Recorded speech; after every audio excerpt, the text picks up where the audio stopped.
So good afternoon and welcome to this Wednesday webinar. My name is Molly Cook with the Illinois Center for Specialized Professional Support at Illinois State University, and I will be the moderator for today's webinar. Today's topic is WIOA Performance 101, an overview of the primary indicators of performance. As a reminder, everyone on this call is in listen-only mode and cannot unmute themselves. If you have questions as the webinar proceeds, please post your questions in the chat box and we will address them at the end of the webinar. A reminder that this webinar is recorded. The presentation, recording, and any materials presented during today's webinar will be available on the Illinois Workforce Academy website and on the Illinois WorkNet website within 48 hours of our session today. In an effort to be as accessible as possible, this webinar will be offering closed captioning and live transcription, so please do feel free to turn those on using your Zoom toolbar. Tomorrow, each attendee will receive a follow-up email, which will include a survey asking you about the webinar.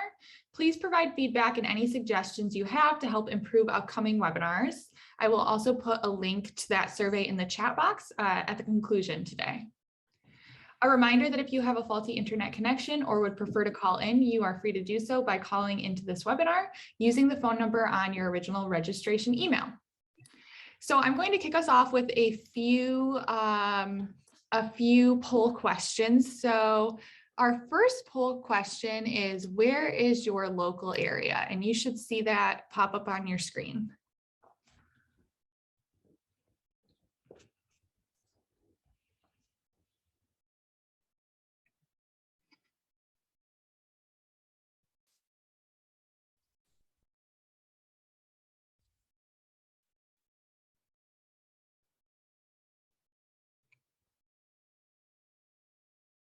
Okay, I am going to go ahead and share the results there. So it looks like we have great representation from Chicago, Northern Illinois, and Central Illinois. And then our next polling question is, what is your role in the WIOA system? And you should see that up on your screen right now. If you could go ahead and answer that.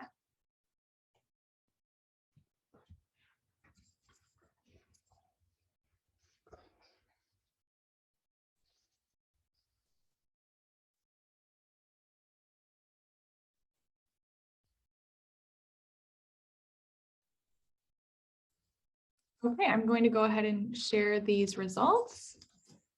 So again, it looks like we have representatives from the various titles, local board staff, and one-stop operators. So thank you so much to everyone joining us today. And I would love to turn it over to Paula Berry and David Taylor, our presenters today, and Mark Bridges, our presenters today. So take it away.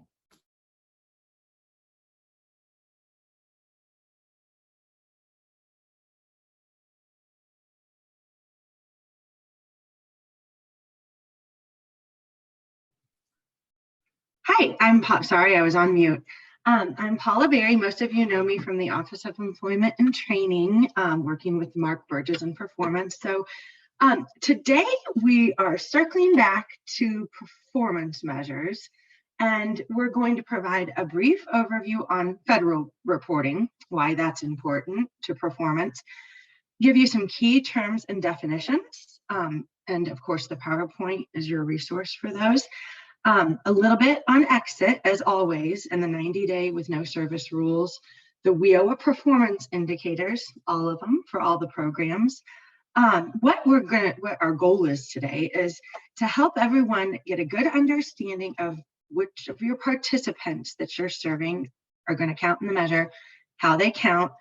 To do that, we're going to go over some performance scenarios. We tried to pull them out of the real world. So they're real life scenarios pretty much about WIOA adult dislocated workers or youth participants. And then we will ask you to answer questions that we pose after each scenario, just to go ahead and do that in the chat. There won't be a poll like Molly just gave you.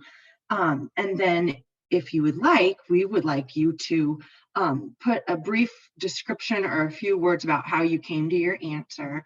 And then we have some notes for you all at the end of today's presentation. And of course, a chance for questions.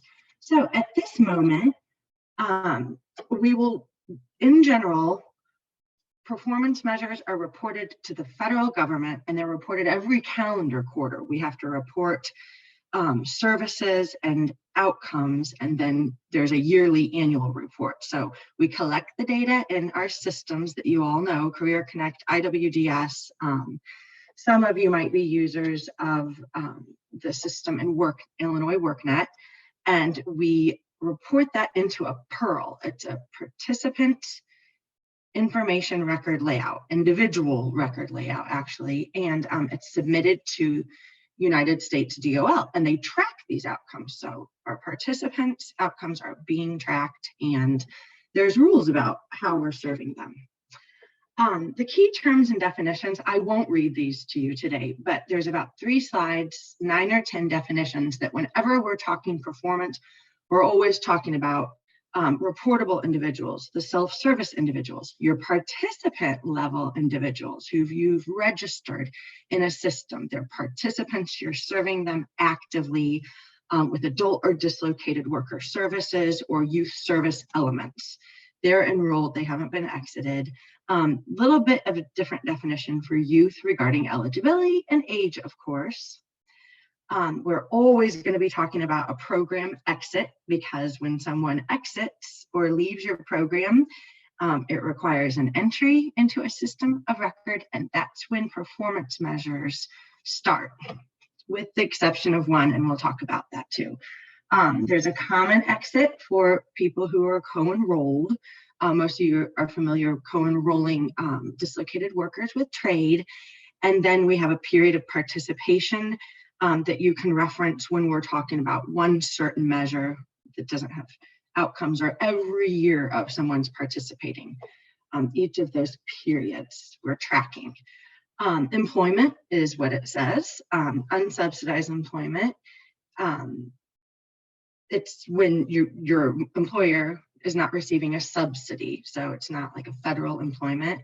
Supplemental wage information is important for the employment measures, because when an employer isn't tracking wages or reporting to IDES, we're not going to get that automatic calculated wage match. So as everyone is probably aware, you need to manually record supplemental employment information so you can tell us that they're working, because that's something we track.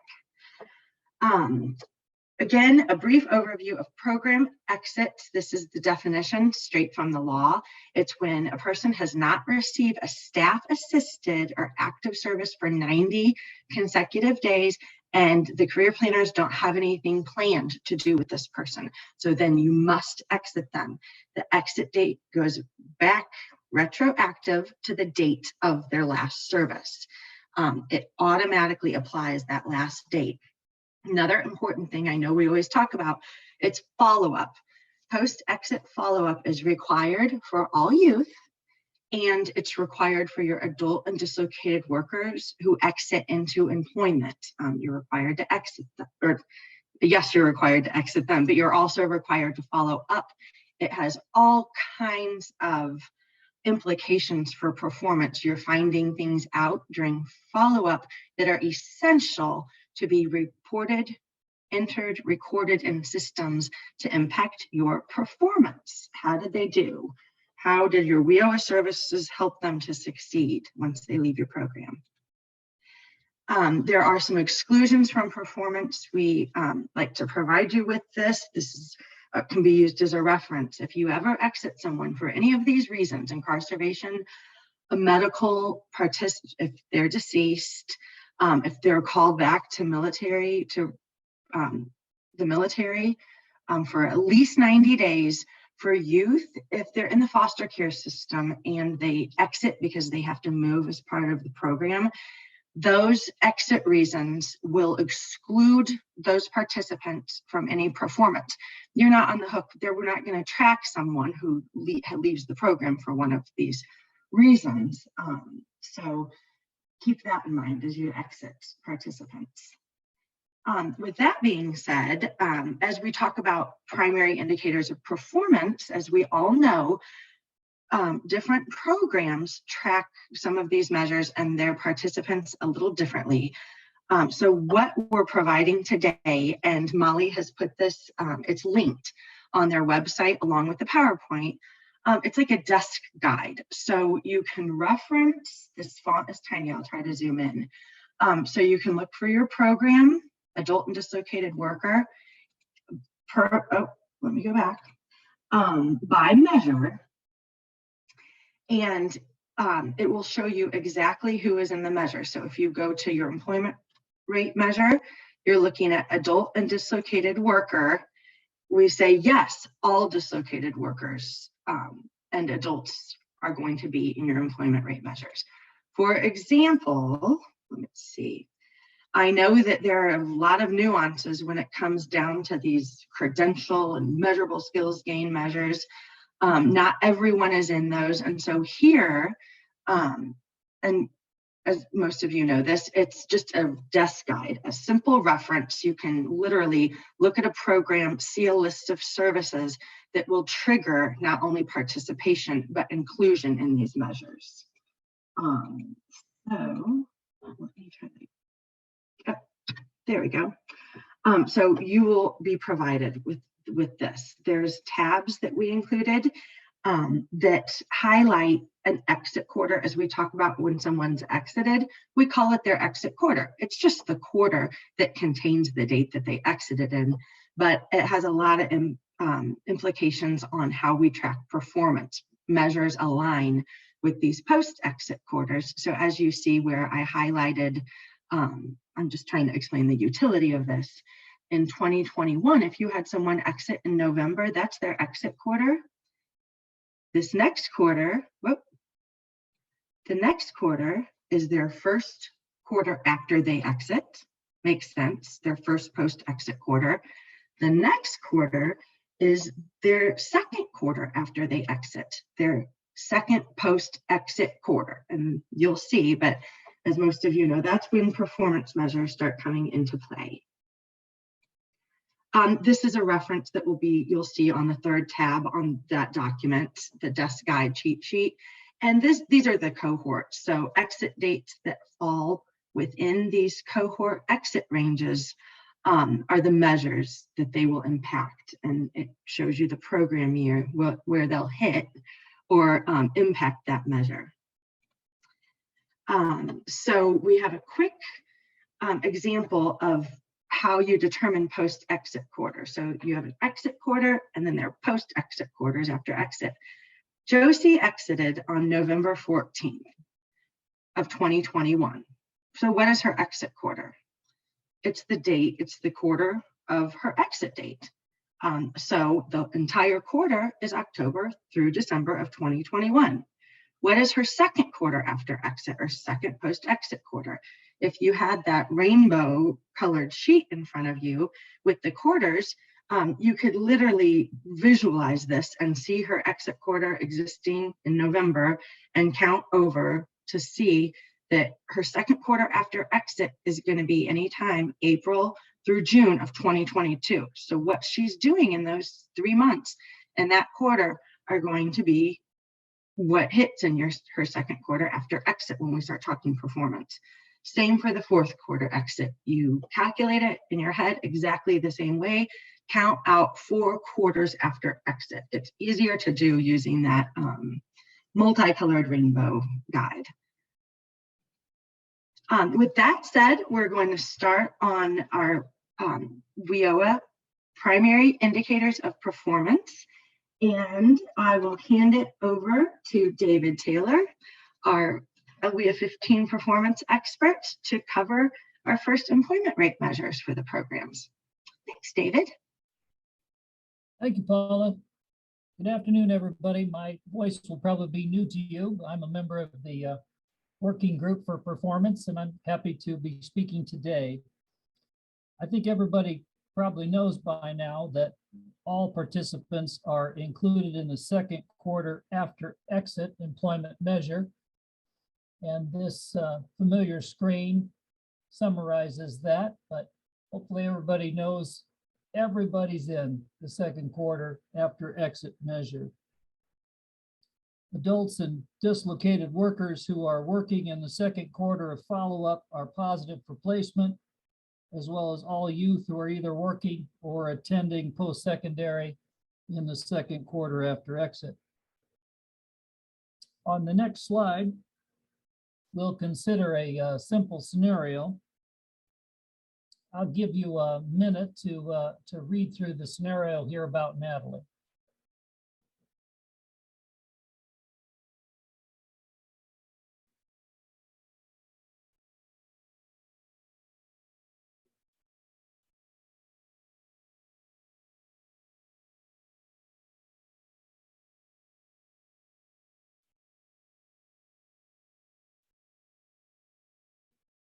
We've given you a lot of detail in this scenario. I can summarize it pretty quickly here with just the facts. Natalie's a dislocated worker. She attended training.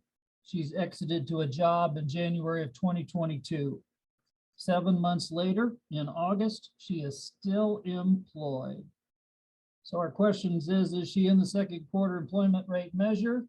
Paula's got the answers there on the screen. Yes, everybody is in the measure. So she's definitely in the measure. Is she positive? If you looked back on the rainbow chart that Paula shared with you, you would see that in the second quarter, which would be August for her, she is indeed employed. So yes, she's in the measure, and yes, she's positive for placement in the second quarter.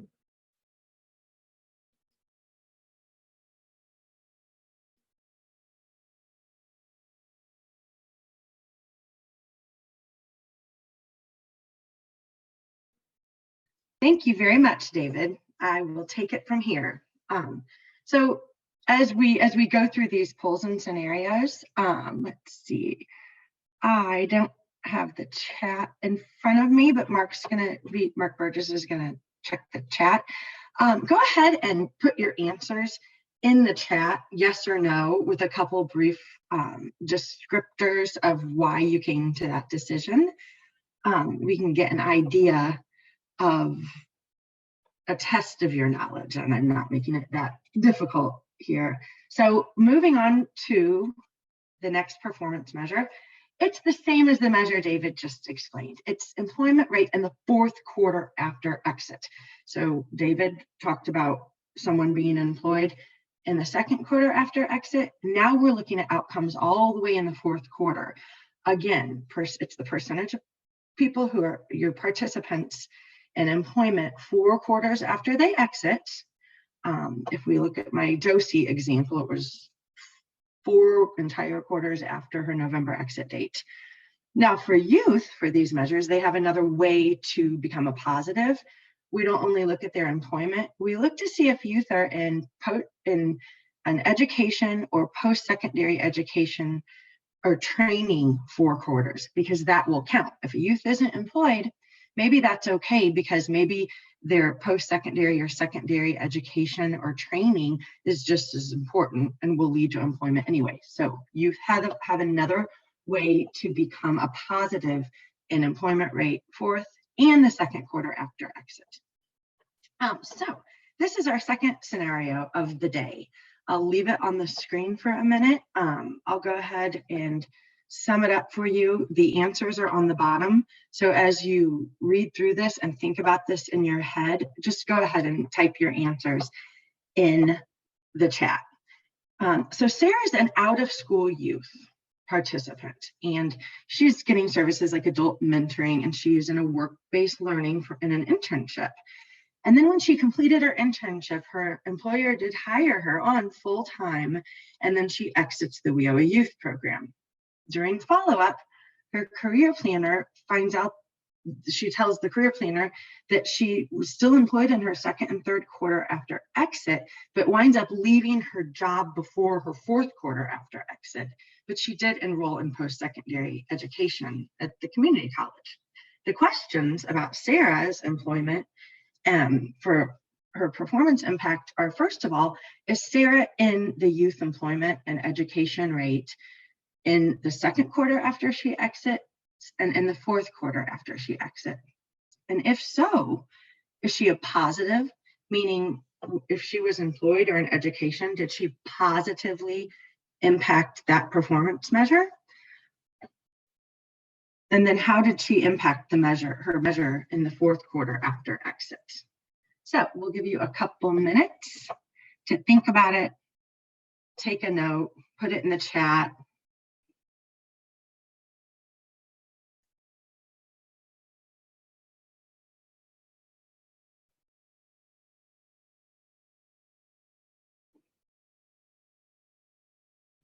Okay, so moving on to the answers. So Sarah is in the youth employment education in the both the second and fourth quarter after exit. Why?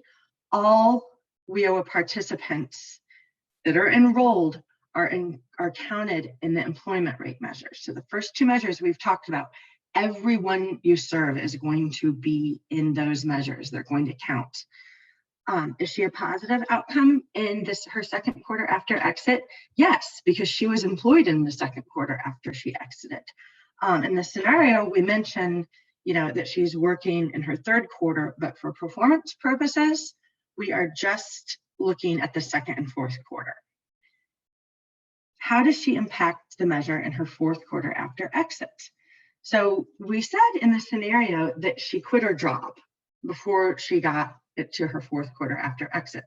However, even though she wasn't employed, for youth who are found to be in education or training count as a positive in this measure.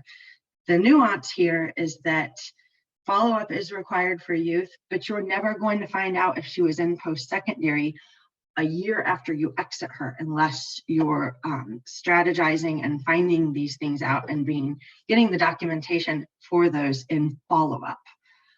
So that's another reason it's so important to help your youth, not only for performance reasons, of course, but that is what we always try to get through to everyone, especially for the youth measures. So moving on to our third performance indicator, it's called median earnings. Specifically, it's median earnings in their second quarter after exit. So it's literally a median of earnings. When I say that, I want to point out the difference between median and average. The average is where you add up numbers and divide by how many you added up.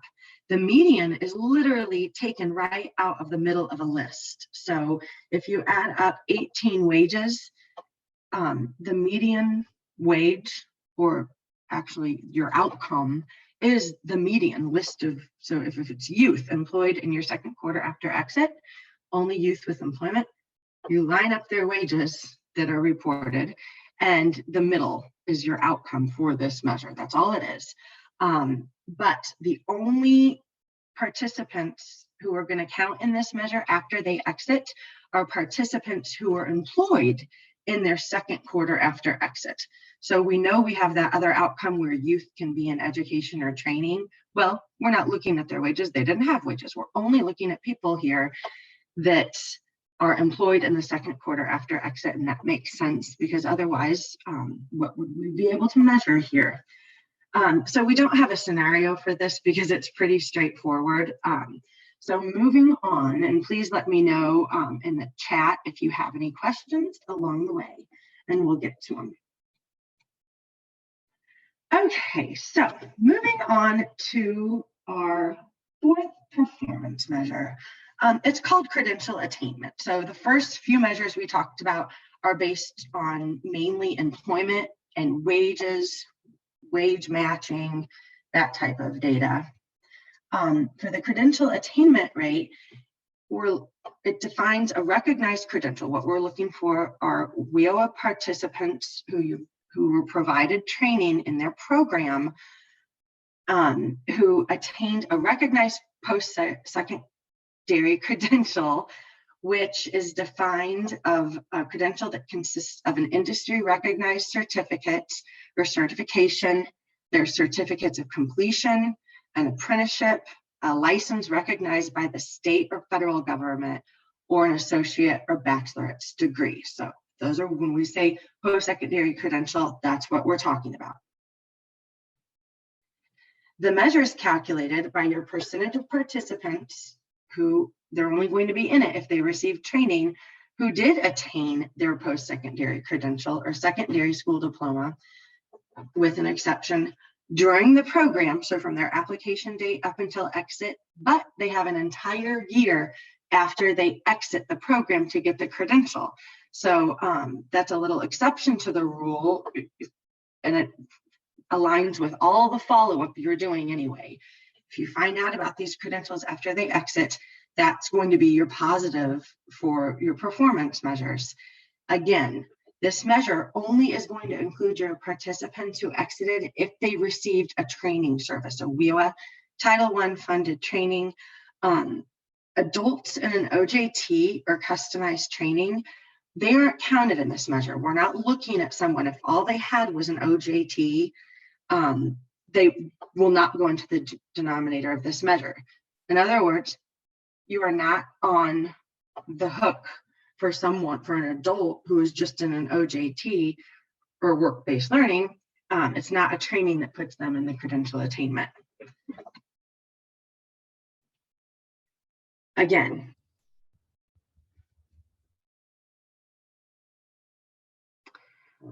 as we continue to discuss the credential attainment rate, we just mentioned that all in-school youth are in the measure.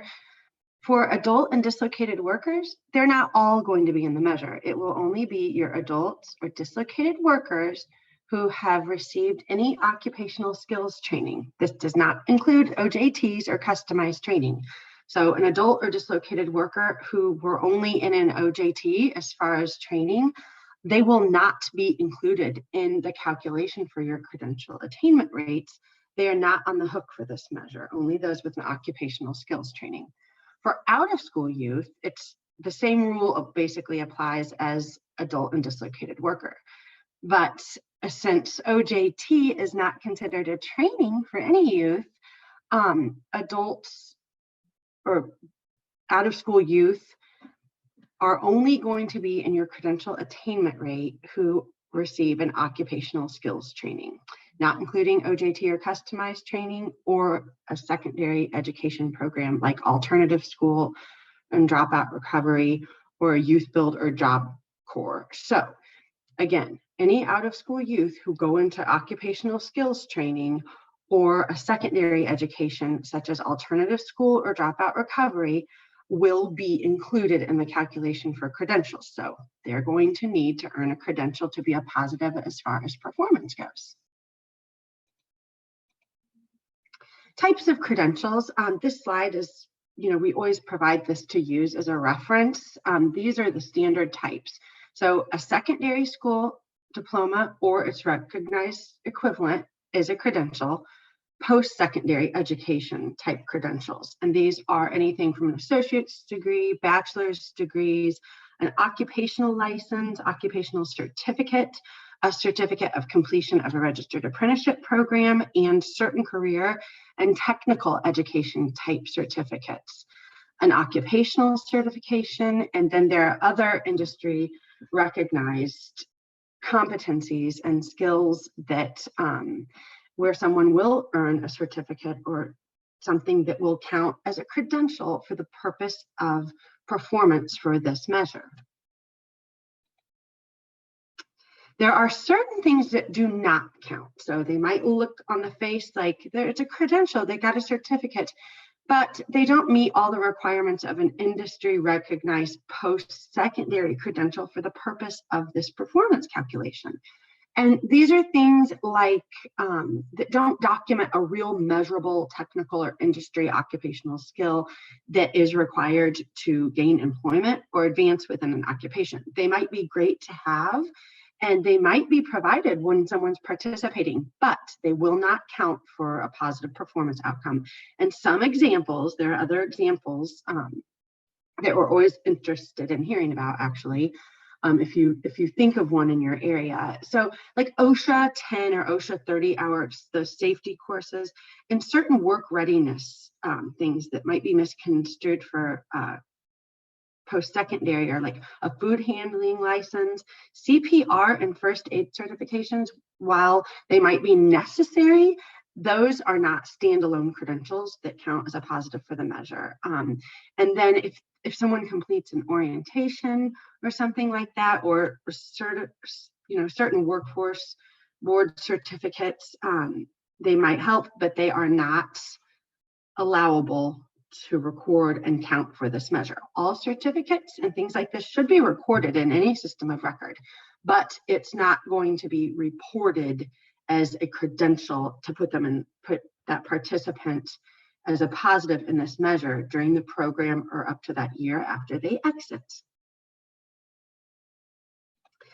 And then again, we always want to make everyone aware of the special rule regarding credential attainment, and to make it very clear, it's for those who only have a high school diploma or equivalency. It only counts as a credential if they meet another condition, which is being in employment or in education or training leading to a post-secondary credential during the program or up to a year after exit.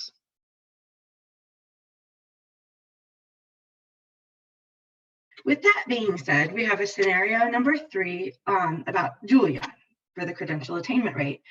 I'll give you a minute to read it. I'll go over it too. Julia is an WIOA in-school youth attending high school. She graduates from high school, earning a diploma, and exits the WIOA youth program shortly thereafter. In her second quarter after exit, during follow-up, she's attending a community college. By her fourth quarter after exit, she's no longer attending college, nor is she working. During follow-up, she probably told her career planner that she's not working or in college, and then when no wages come through, it's evident she did not have employment in the fourth quarter after she exited. First question here, is Julia included in the youth credential attainment rate measure? And you can answer in the chat or just write it down or take notes. If so, we would ask why. And then secondly, if she's in the measure, is she a positive? Did she meet the conditions to earn a credential? Is she a positive in the youth credential attainment rate?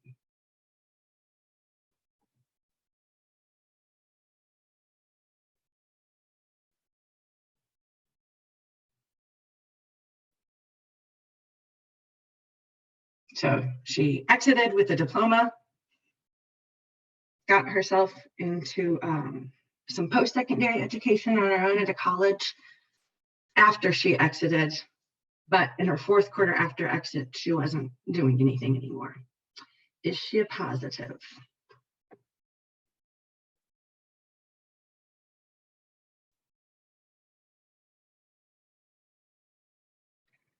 Okay. These are our answer slides for reference. So she's an in-school youth. I just saw something flash across my other screen saying, yes, all in-school youth are in the credential attainment rate, no matter what you're on the hook for them, no matter what they do in the program. Since she graduated from high school and earned her diploma, she is about to meet your special rule here. So she's one that didn't get a credential, a post-secondary or industry recognized credential, but she got a diploma, she exited and was found to be in post-secondary education in her second quarter. So in that instance, she met the condition for the special rule. She got a diploma, was in post-secondary. What this scenario illustrates is that I know that we named the second quarter after exit and her fourth quarter after exit, she was doing nothing. But unlike those employment rate measures we talked about, where you need to hit or their outcomes need to align with those second and fourth quarter after exits, the credential is not like that. They have an entire year up to 365 days after exit to achieve one of those outcomes. We're not tracking the exact quarter there, just within that time frame after exit. So that's important to know. So thanks for everyone who answered that. If there are no questions about this one, I'll move on to another scenario on the credential attainment rate measure. Scenario number 4 about Ricardo, who is a WIOA Title I adult who was enrolled And during the program, he successfully completed an OJT with a construction company. And while Ricardo was in the OJT, he did receive various supportive services through the program. Then when he exited, he was hired into full-time employment with that same company where he did his OJT and remained employed for at least 1 full year after he exited. So what we're asking, is Ricardo included in the credential attainment rate for adults in this case? If so, please tell us your thinking there. What led you to your decision? Is he in or out of the measure? Are you on the hook for him to get a credential for Ricardo?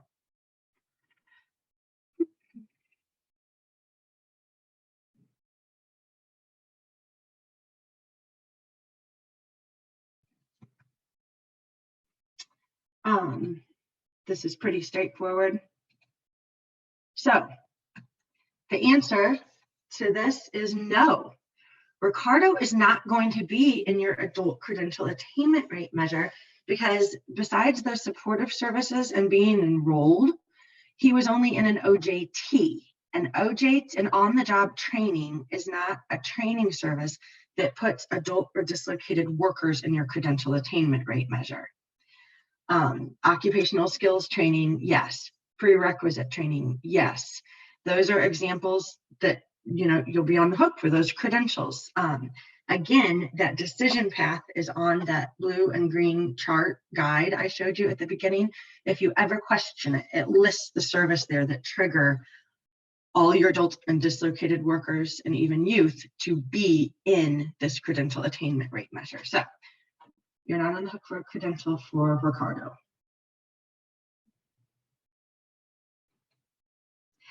Here's another credential attainment rate scenario. It's a little longer.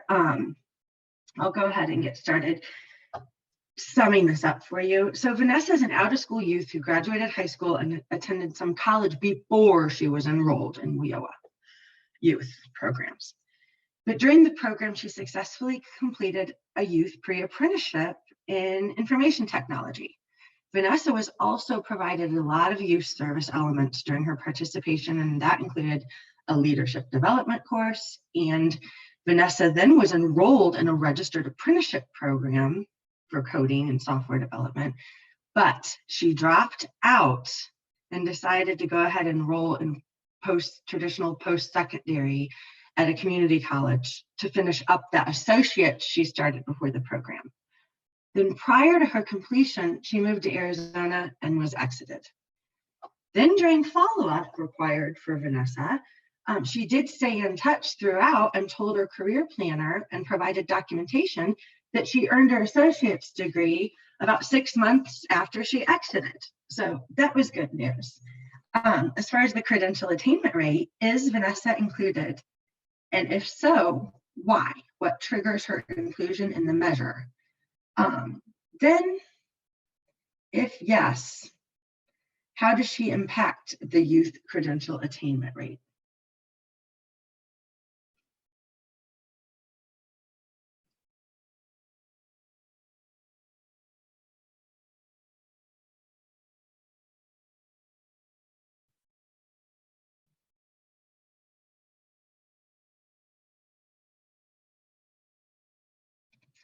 Okay.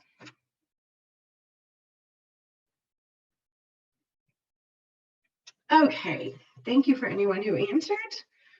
Or maybe you're still pondering the scenario about Vanessa. So the answers are these. Is Vanessa included in the credential attainment rate and why? Well, yes, Vanessa is in the credential attainment rate measure. The registered apprenticeship enrollment is a trigger. It will include everyone who has a registered apprenticeship program in this measure.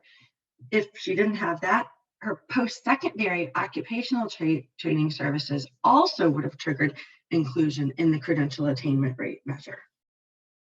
And how does she impact the measure? Well, what did she do? When she exited, even though we didn't say that she had a credential at that point, It clearly states that she provided documentation 8 months after she exited that she got her associate's degree. She funded her own training somehow and went ahead and completed that. So she was a success. She provided documentation. The career planner must record it or it won't count. So she is a positive in the credential attainment rate measure.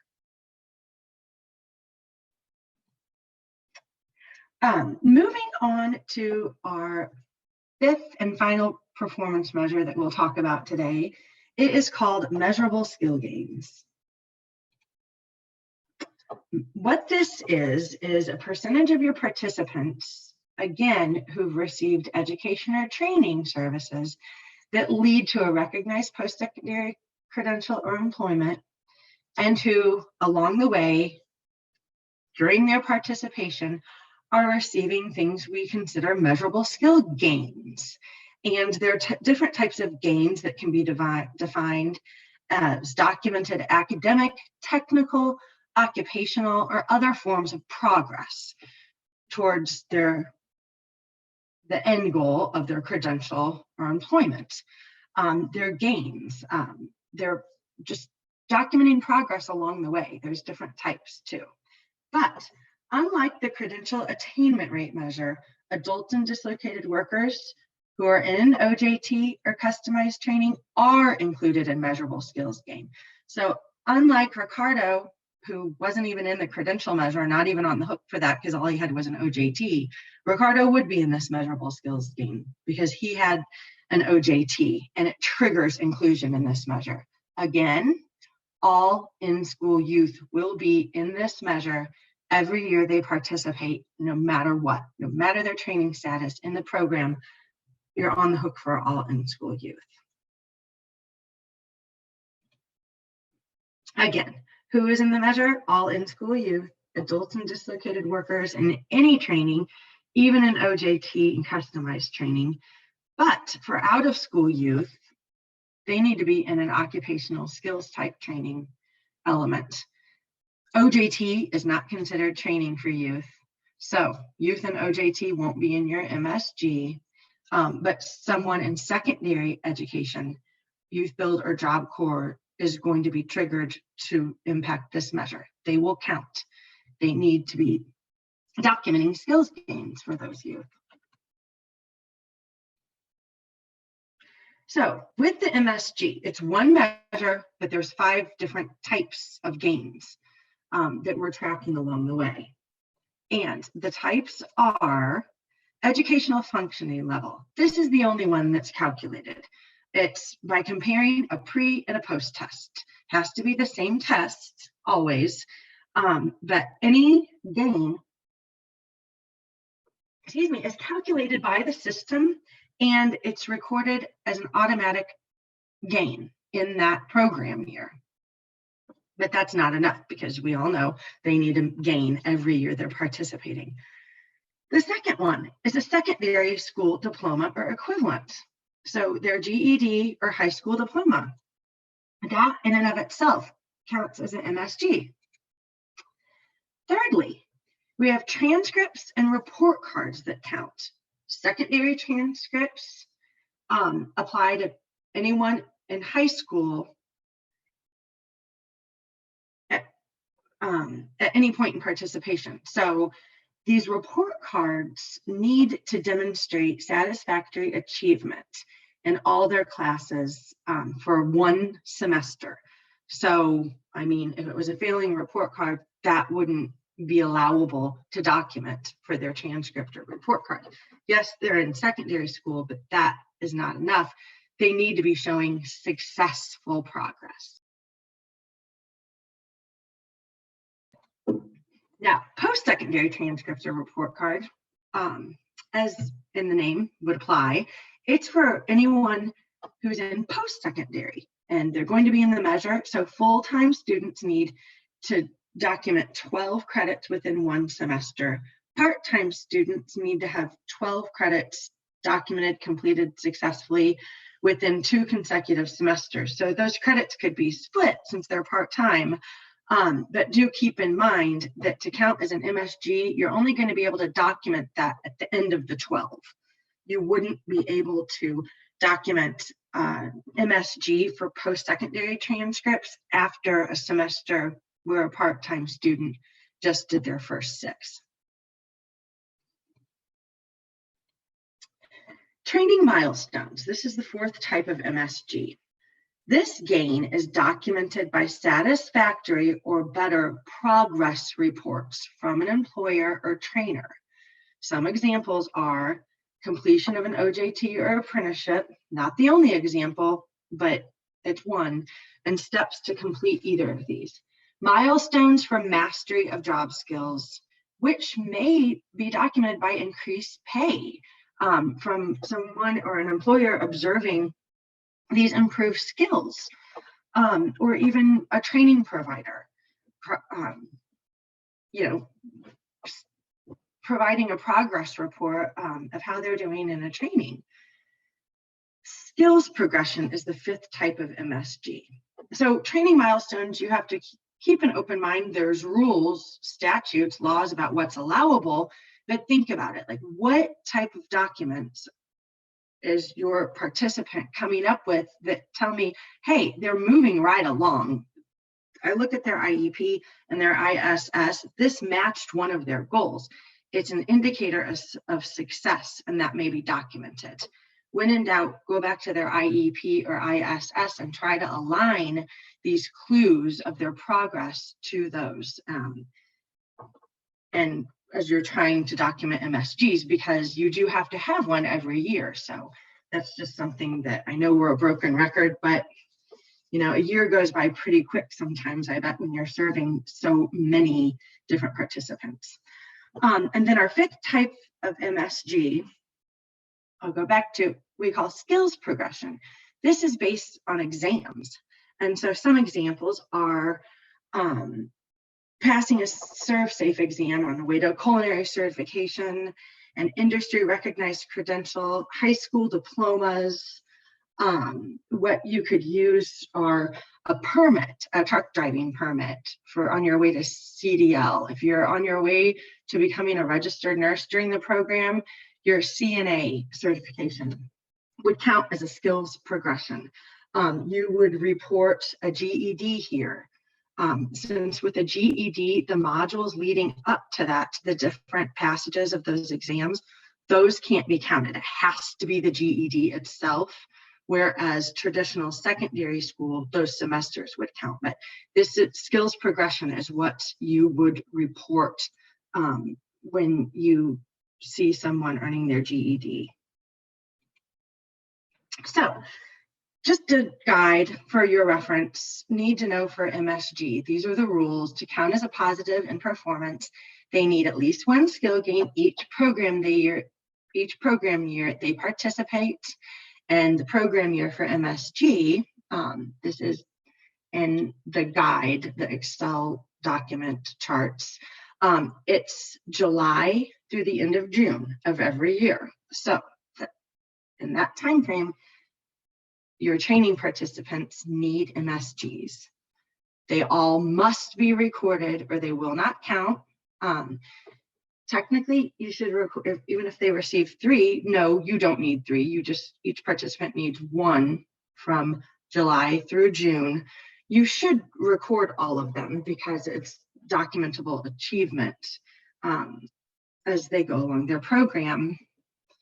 And then since it is not exit-based, they're going to be included in the measure each program year they participate and are enrolled in training or education.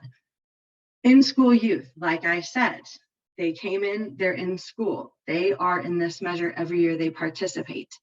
If an adult or dislocated worker or out-of-school youth comes in and they go an entire year of participation and they're not enrolled in their training service yet, they're not counted. But say second year they participate starting in August, you enroll them in an occupational skills training.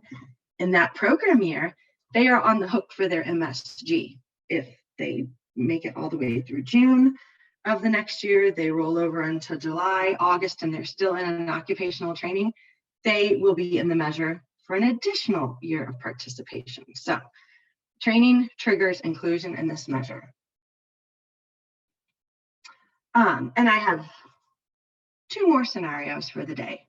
This is on measurable skills gain, and it's scenario number 6 for Vincent. So I'll let you read it to yourself. It's pretty long, but pretty much he was enrolled as an out-of-school youth, and he was a dropout in June of 21, which is the equivalent of an MSG program year, PY 20 for the MSG. That's the program year their MSG would be reported in. So Vincent, an out-of-school youth, tested as basic skills deficient and enrolled in alternative school since he was a dropout in July of 2021. Rolls into the next program year for MSG in his participation, and he post-tested to increase his EFL by 2 levels by the end of December of that same year of 21. And then he earned his MSG even within that year. Then after looking for some training opportunities and employment, he goes ahead and enrolls in a CDL training that begins in June of 2022, June the following year. And then he successfully completed that in August of 2022. So he was enrolled in training until then, and he got his license in that September. During his training, he did provide his career planner with his truck driving permit, or CLP. And during his CDL training, he also participated in a youth entrepreneurial training and a work-based learning that was job shadowing. Then he ended up exiting in that December of 2022, which aligned with the end date of his entrepreneurial training. So he was busy and he was on his way. So the question is, Vincent included in the measurable skills gain measure? And if yes, which MSGs would he have earned? What are his gains? What should be documented for Vincent, and when? What program years do all those gains align with? Because as you know, he might be in it for more than 1 year based on his participation and services. If anyone wants to try to answer this in the chat, I'll give it just a second and then move to the answer slide.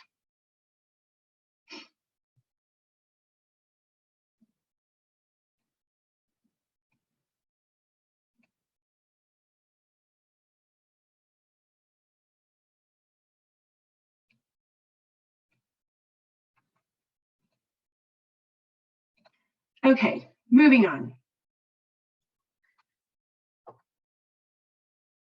Oh, Lucas. Thanks, Lucas. I can't read the entire chat though, but I'm sure Mark will read those for me. So like we said, Vincent is an out-of-school youth and he was placed in alternative school and even got a CDL training. In which, is he in the measure? Yes. The alternative school alone would have triggered inclusion in this measure for Vincent being an out-of-school youth. But then on top, for the first PY, but then on top of that, he also had an occupational skills training. So he is in the measure.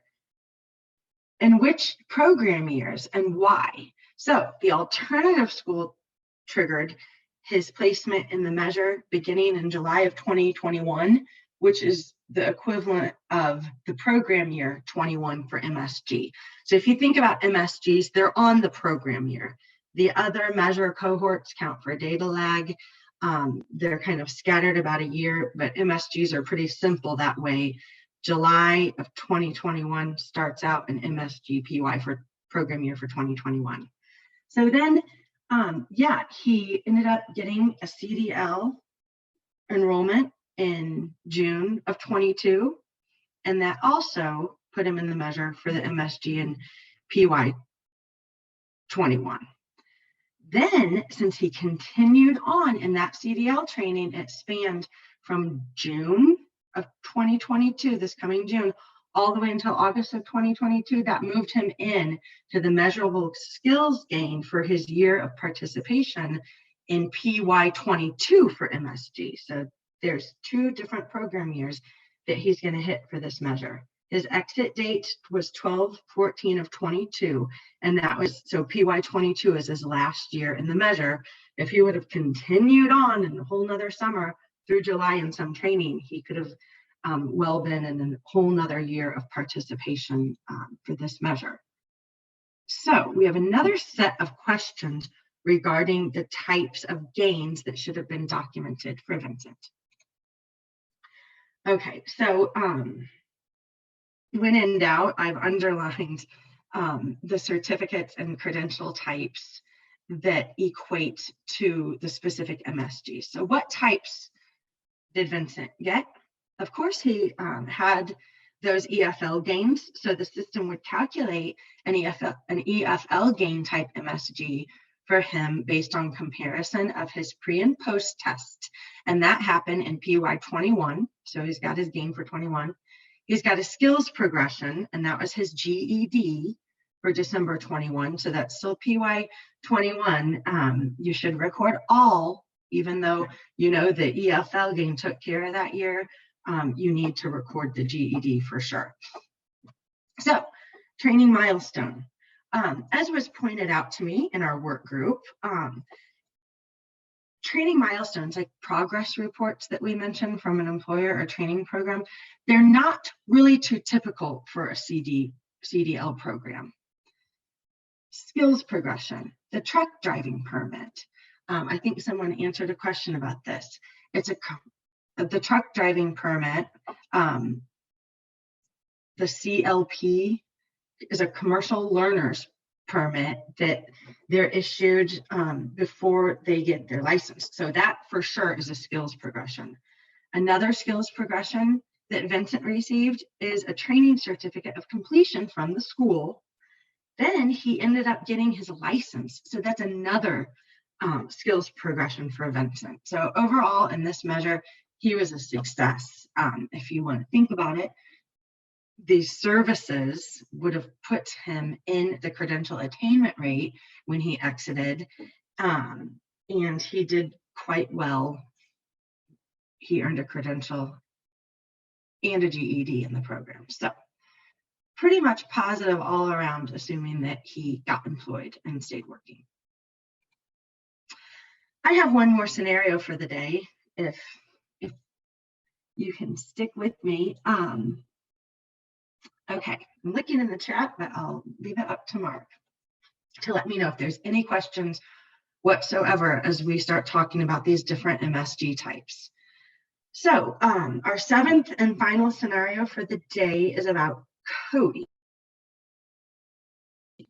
Cody is an out-of-school youth who enrolled in WIOA, and as he stated in his Youth ISS Individual Service Strategy, he plans to participate in a work-based learning, which is going to be a summer internship in June of 22, before he plans to enroll in a WIOA-funded training program for to become a registered nurse. And he's going to start out with his CNA license, as documented in his ISS. During his internship, though, he participated in some short-term classes that just focused on hygiene, and then he got his CPR certification. After Cody enrolled in CNA training in the fall of 2022, he also stayed working with the summer employer that he worked with during that summer internship, but then he struggled to find the time to attend classes and study since he was working. Cody decided to drop his training, drop out of the nursing training in mid-fall of 2022, but participate in a paid OJT with his employer. He hasn't exited yet, so he was in a youth OJT in WIOA.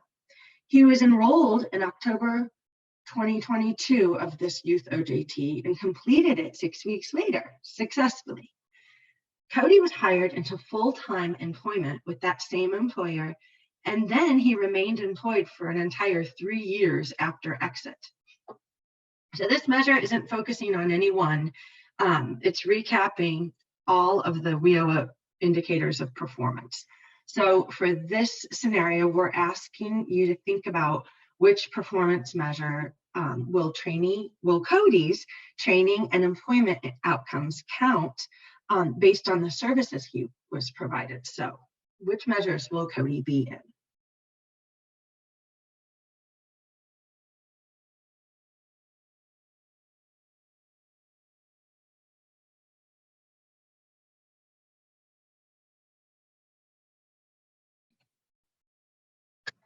Okay.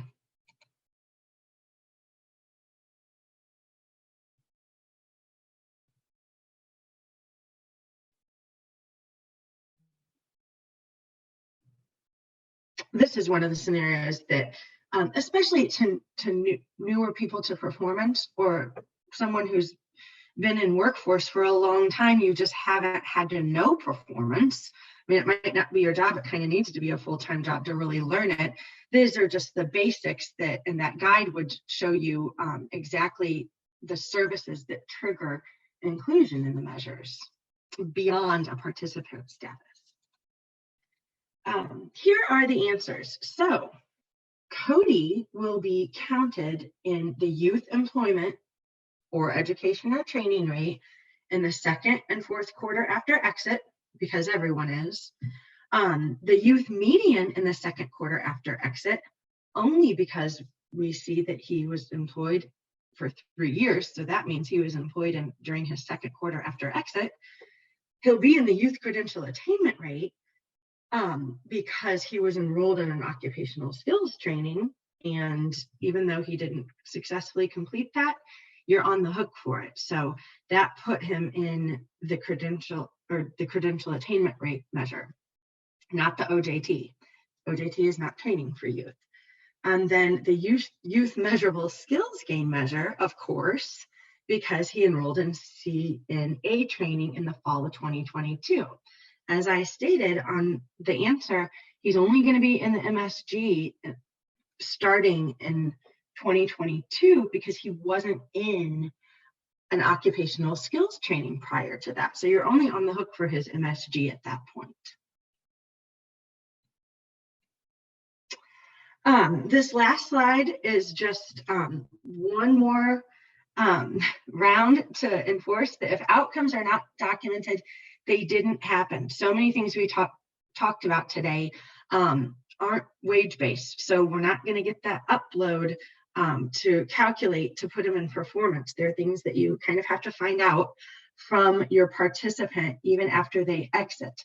They're not going to count as successes or positive for your performance measures if you don't find out some extra information, especially for the youth education or training second and fourth quarter after exit. All those credentials that they get after they exit need to meet the special rule.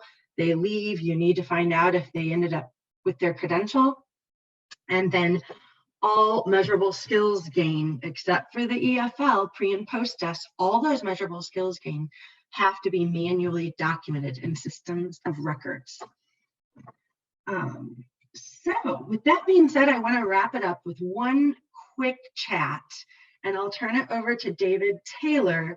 As he indicated in the work group, we're trying to collect here, and this is really important, something that all of you always remind yourself of. And your efforts aren't going to waste here, because we're going to collect this in the development of a question and answer, or FAQ document that Mark Burgess and I need to provide the field. So David, you can take it over from here. Thank you, Paula. I think we all agree these PowerPoint screens highlight valuable bullet points. As I sit at my desk, my eyes are drawn to the wall beside my monitor, where I have stuck various Post-it note reminders related to performance.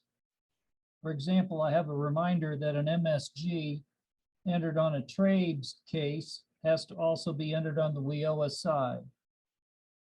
I suspect that many people on this call have similar performance-related reminders posted around them.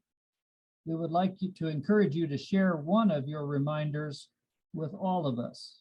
Just enter one in the chat box, and we'll explore after today's webinar a way to share those reminders with everyone on the call. Thank you in advance for sharing one of your Post-it note reminders.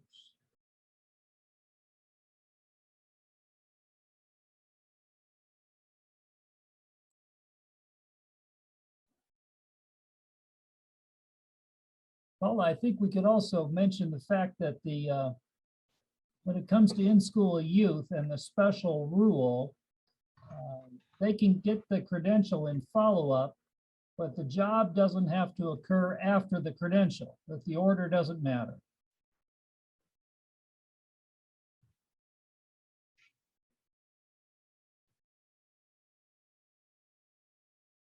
Their employment to meet the condition of the second rule, correct? It seems odd sometimes when the credential comes after the job, but that's perfectly acceptable.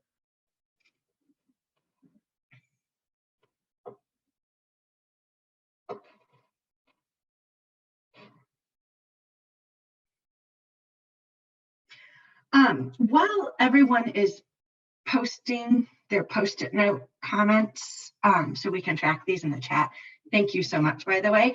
I also would like to thank Mike Johnson and Lori Warren and Michelle Griebler, as well as David Taylor and Paul Andrews for sitting in on some of our calls to make sure that we have it all straight in the real world.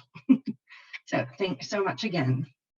And there'll be more opportunities to come for the local experts who teach me so much. So thanks again.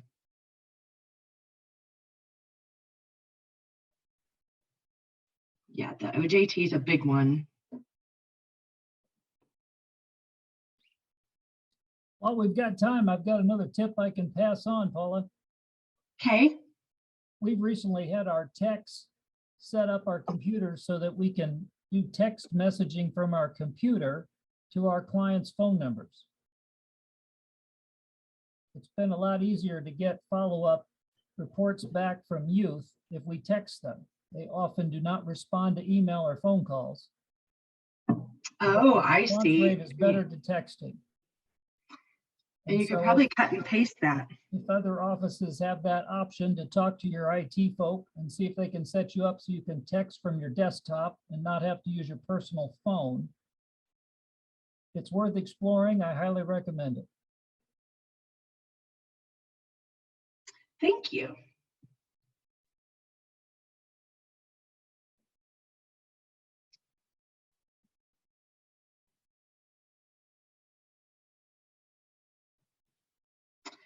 Okay.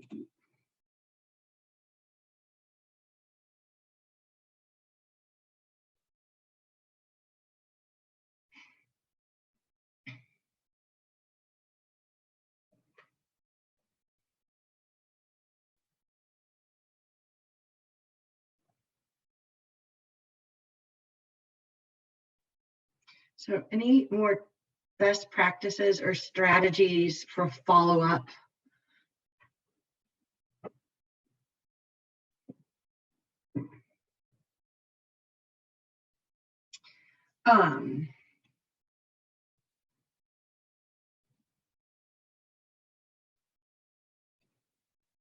I'll move on, and along with those, of course, as always, let us know any questions that you have that came up for performance.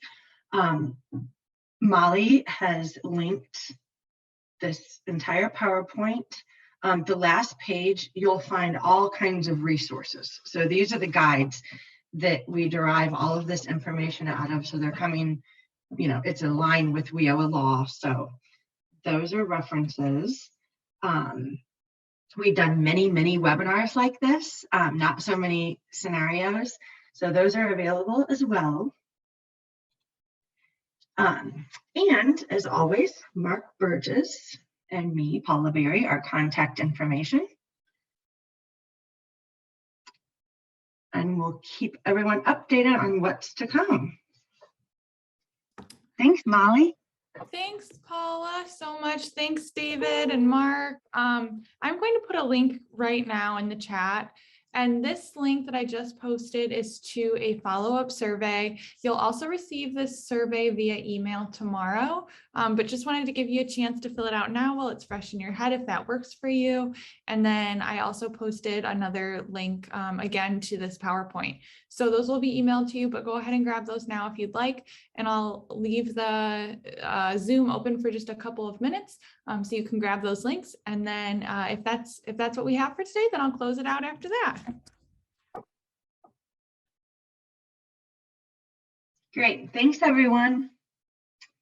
Enjoy the rest of your week.